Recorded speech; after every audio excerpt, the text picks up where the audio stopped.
Hello, this is Tom Wilcox from Ansonia Wines with some tasting notes on the whites in the Club Plus this month. Three really nice white burgundies. The first one is from Saint-Romain, which is kind of an underrated village. It's one of the valleys off to the west of the Côte d'Or. Really high elevation, so it's a nice hedge against really warm temperatures. There's a little bit more airflow up there. It's a little cooler. The grapes ripen a little later. This is from Sophie Bourmont.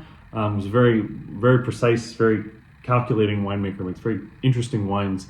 They're classic, but they don't have the same kind of oak and richness and big buttery quality that you often get in Côte d'Or Chardonnay. They're Côte d'Or, but with real precision, real finesse.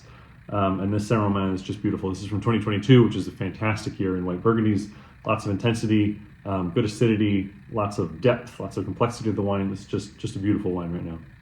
Next up is Chablis Premier Cru from Gauthieron.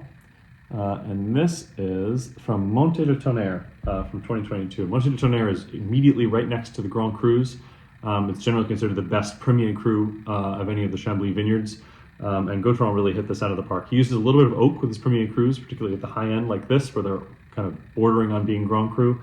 And so there's a lot of richness to the wine. There's a little bit of toast to the wine. It doesn't taste like a Côte d'Or wine. It still has that Chablisian kick and zip.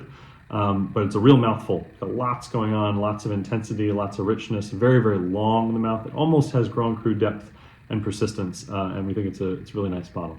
And then finally, this wine is a real treat. This is the Puligny Montrachet Premier Cru Champ-Gain from right up a hill, just kind of northwest by 100 yards or so from Montrachet, the Grand Cru.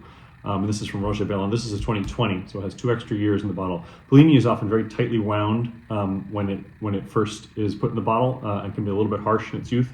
This wine has really blossomed into something special, and I think will continue to blossom for another 3, 4, 5 years if needed.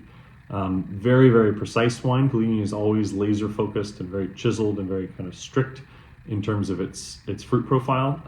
But Bellon style is really big and rich and round, and the 2020 vintage was one with a lot of intensity, very hot, very dry, low yields. All this combines to make just a really dynamic wine. Lots of intensity, lots going on, lots of that Puligny zip, and really, kind of everything you want in a white Burgundy and a lot of it.